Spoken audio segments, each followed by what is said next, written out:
उत्तर प्रदेश राज्य महिला आयोग की अध्यक्ष बबीता सिंह चौहान लखनऊ के वीरांगना झलकारी बाई अस्पताल में निरीक्षण करने पहुंची। आपको बता दें, बबीता सिंह ने महिलाओं से बातचीत की, साथ ही अस्पताल में मिल रही सुविधाओं का भी जायजा लिया।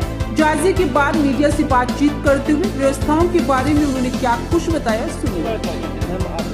निरीक्षण किया, क्या कुछ चीज़ें और क्या कुछ कमियां आपने यहाँ पर देखी और क्या कुछ आगे आप डायरेक्शन देंगे ताकि यहाँ कुछ चीज़ें व्यवस्थित हो? मुझे यहाँ सब कुछ ठीक मिला है, लेकिन जो मेन चीज़ है वो ये थी कि यहाँ जगह की कमी है और पेशेंट बहुत हैं।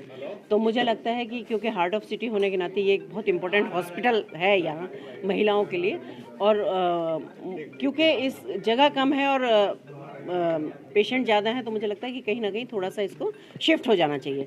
या तो बेसिक चीज़ें यहाँ रह जाएं, जैसे ऑपरेशन थिएटर है या डिलीवरी के लिए, या क्योंकि जब ऑपरेशन होते हैं तो पेशेंट निश्चित रूप से 7-8 दिन यहाँ रहते हैं, तो उस टाइम मुझे लगता है कि बहुत परेशानी होती होगी।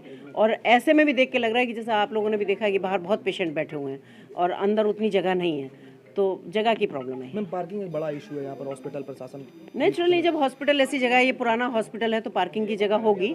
तो पार्किंग के लिए भी कहूँगी मैं, पेशेंट के लिए भी कहूँगी कि कहीं ना कहीं इसको और शिफ्ट कर देना चाहिए। फायर सेफ्टी का शायद कोई सर्टिफिकेट नहीं है। किसका? फायर सेफ्टी का है ना सब उसमें। हाँ, फायर सेफ्टी भी है, फायर सेफ्टी है। ऐसा कैसे हो सकता है कि फायर सेफ्टी नहीं होगा? हम लोग जितना कर सकते हुए डन दैट। मैम, महिलाओं के लिए जो आदेश पारित किया गया था, अब तक उसमें क्या कुछ शिकायतें आपको मिली हैं किसी महिला के द्वारा, जिनसे या किसी भी टेलर के द्वारा?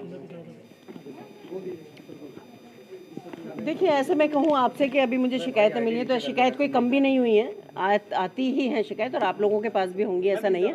पर हाँ, ये तो ज़रूर है कि लोगों के दिमाग में एक माइंड सेट हुआ है कि अगर ऐसा होगा तो कुछ भी हो सकता है, तो कमी तो निश्चित रूप से आएगी। पर शिकायतों का ये भी है कि अभी हमने उनको थोड़ा टाइम दिया है, और जब वो टाइम हमारा ख़त्म होगा तो हम उनसे पूछेंगे भी।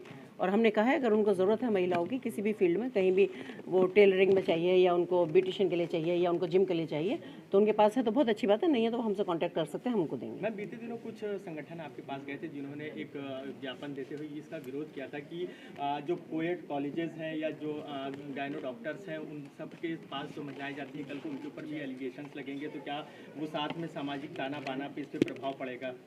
देखिए, पहले तो मेरे पास कोई संगठन की नहीं आई है, क्योंकि औरतों की बात छोड़ो, इसको तो हर व्यक्ति ने अप्रिशिएट किया है, हर फैमिली ने इतना अप्रिशिएट किया है कि मेरे पास इतने अच्छे लोगों मतलब इतने फ़ोन आए हैं कि सबको इतना अच्छा लग रहा है कि जैसे मैंने हर फैमिली की एक बात कह दी हो। क्योंकि हर घर में बहन, बेटियाँ, माँ, सब कुछ हैं, तो सबको पता है कि क्या दर्द है सबका। लेकिन लोग ये है क्योंकि आधुनिकता के ज़माने में ना तो मना कर पाते हैं कि आप ना जाइए, और ना ही वहाँ की सुविधाओं को सुधार सकते हैं। पर ये मेरे पास कोई नहीं आया। लेकिन जहाँ तक फिर आप ये डॉक्टर और ये सब बातें लेके आते हैं, मैंने पहले भी कहा है कि डॉक्टर के जो उनका प्रोफेशन है और जो जिम है, दोनों में ज़मीन आसमान का फ़र्क होता है। वहाँ जाते वक्त और जिम जाते वक्त और डॉक्टर के पास आते वक्त डॉक्टर की मेंटालिटी भी और पेशेंट की मेंटालिटी भी में भी ज़मीन आसमान का फ़र्क होता है, नंबर 1। नंबर 2, मैं आपको जानकारी के लिए भी बताना चाहूँगी, कभी भी ऐसा नहीं होता कि थिएटर में जब डॉक्टर अगर डिलीवरी कराने जा रहे हैं, ऑपरेशन कराने जा रहे हैं या कहीं अल्ट्रासाउंड कराने जा रहे हैं, तो उनके साथ कोई नर्स या डॉक्टर नहीं होती है।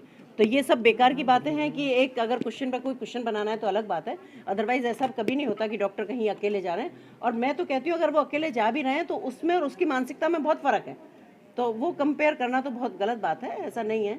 पर मेरे पास कोई आया भी नहीं, मुझे बहुत अप्रिशिएशन मिला और आप लोगों के माध्यम से भी मुझे बहुत अच्छा सब सुनने को मिला, और मुझे अच्छा लगा कि मैंने अगर कुछ आगे बढ़ के कुछ सोचा और महिलाओं की मदद करने की कोई डेडलाइन है कि जब तक कि इसमें तमाम जगह डेडलाइन दे दी है? क्योंकि हमने उनको थोड़ा टाइम भी दिया है कि भाई वो उसमें देखें, तो हमने कहा है कि 15 दिसंबर तक वो बताएं कि उनको क्या ज़रूरत है और क्यों नहीं हो पा रहा है। तो ये प्रशासनिक लोगों का काम है, वो देखेंगे, उस पर चेक करेंगे।